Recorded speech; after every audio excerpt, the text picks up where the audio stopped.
रोज सकाळी उठल्यावर नाश्त्याला मुलांच्या डब्यासाठी काय बरं बनवायचं, कुटुंबातल्या प्रत्येक आईला पडलेला प्रश्न. तर आज मी तुमच्यासाठी रोजच्या वापरातल्या ज्वारीच्या पिठापासून बिना दही, बिना सोडा, अगदी पोटभरीचे हलके फुलके शिवाय झटपट होणारा हा ज्वारीच्या पिठाचा बन डोसा कसा बनवायचा त्याची रेसिपी घेऊन आलेली आहे. प्रत्येकाला कळेल अशा साध्या सोप्या भाषेत रेसिपी दाखवलेली आहे. भरपूर टिप्स सुद्धा दिलेले आहे, म्हणून व्हिडिओ शेवटपर्यंत बघा. जर रेसिपी आवडली तर लाईक करा. चला तर मग सुरुवात करूया.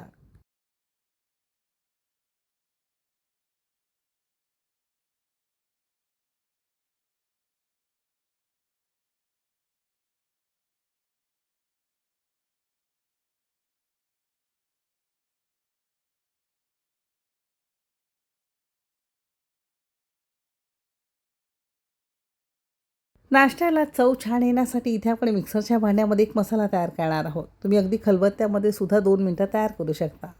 इथे आपण मिक्सरच्या भांड्यामध्ये 3 हिरव्या मिरच्या तोडून घेतलेल्या आहेत, 2 लसणाच्या पाकळ्या, 1/2 इंच आल्याचा तुकडा घेतलेला आहे. इथे आपण अर्धा चमचा साधं जिरं घेतलेलं आहे आणि अगदी पाव चमचा आपण यामध्ये ओवा घेतलेला आहे, जेणेकरून खाल्लेलं अन्न व्यवस्थित पचायला मदत होईल. अजिबात पाण्याचा उपयोग न करता आपण जाडसर मिक्सरला फिरवून घेतलं. जरी तुम्ही खलबत्त्यामध्ये करत असाल तरी असं हे जाडसर आपल्याला करून घ्यायचं आहे.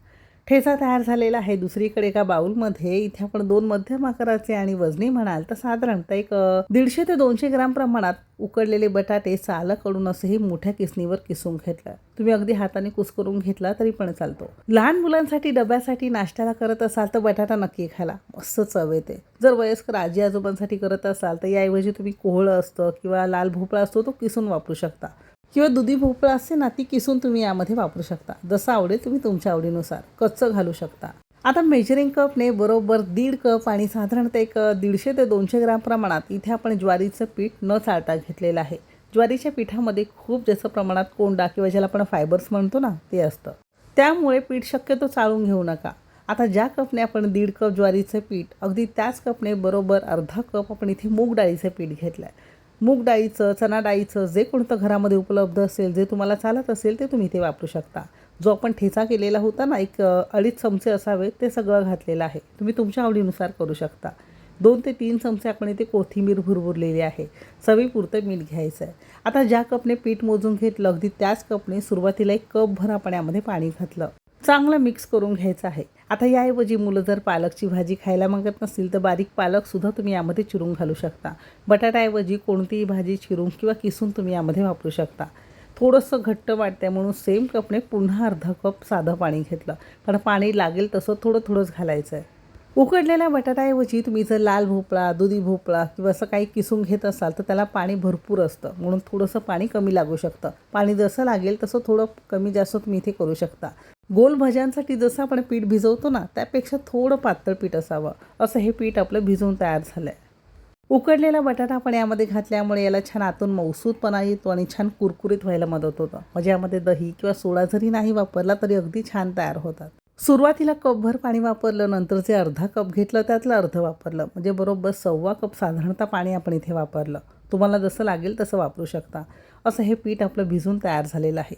अजिबात त्याला झाकून वगैरे ठेवायचं नाही, पटकन नाश्ता तयार करायचा.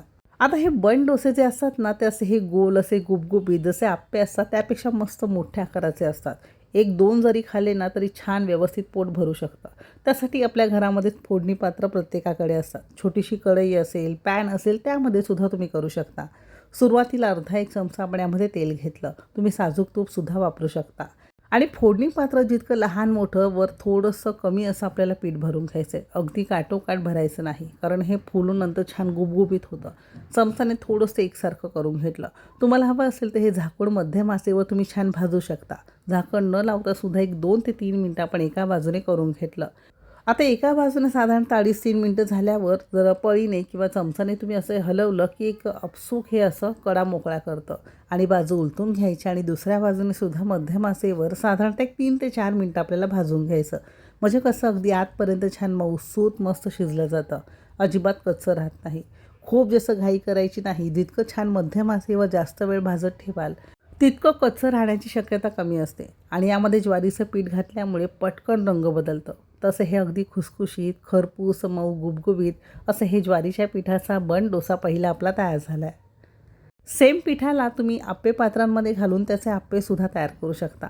किंवा तुम्हाला आणखीन एक सांगते, तव्याला थोडंसं तेल किंवा तूप लावायचं, पीठ थोडंसं पातळ करायचं आणि असं धिरड्यांप्रमाणे तुम्ही धिरडेसुद्धा करू शकता. अगदी मस्त मध्यम आचेवर एक 5-6 मिनिटं दोन्ही बाजूने केलं की छान खरपूस आणि कुरकुरीत खायला लागतात. तो दुसरासुद्धा आपला बन डोसा खाण्यासाठी तयार आहे. बघू शकता अगदी मस्त झालेला आहे. फक्त ज्वारीचं पीठ, जर गव्हाचं पीठ किंवा कोणत्याही भाकरीचं पीठ घेत असाल तसा थोडासा रंग डार्क झाल्यासारखा दिसतो. नुसतेच खायला सुद्धा अगदी मस्त लागतात किंवा कोणत्याही चटणीबरोबर तुम्ही खाऊ शकता. रंगसुद्धा अगदी मस्त आलेला आहे आणि अगदी आतपर्यंत छान शिजल्यासारखा दिसतो. अजिबात विश्वाससुद्धा होणार नाही यामध्ये दही किंवा सोडा न वापरता आपण तयार केलं. फक्त जे आपण पीठ तयार करतो छान फेटून घ्यायचं, म्हणजे त्यामध्ये हवा भरली जाते आणि त्याला सोडाची गरज लागत नाही. रेसिपी कशी वाटली कमेंट करून नक्की सांगा. जर आवडली असेल तर लाईक करा. चॅनेलवर नवीन असाल, अजून तुम्ही कुकिंग तिकीट मराठी चॅनेलला सबस्क्राईब केलं नसेल तर सबस्क्राईब करून बाजूचं बेल आयकन नक्की क्लिक करा.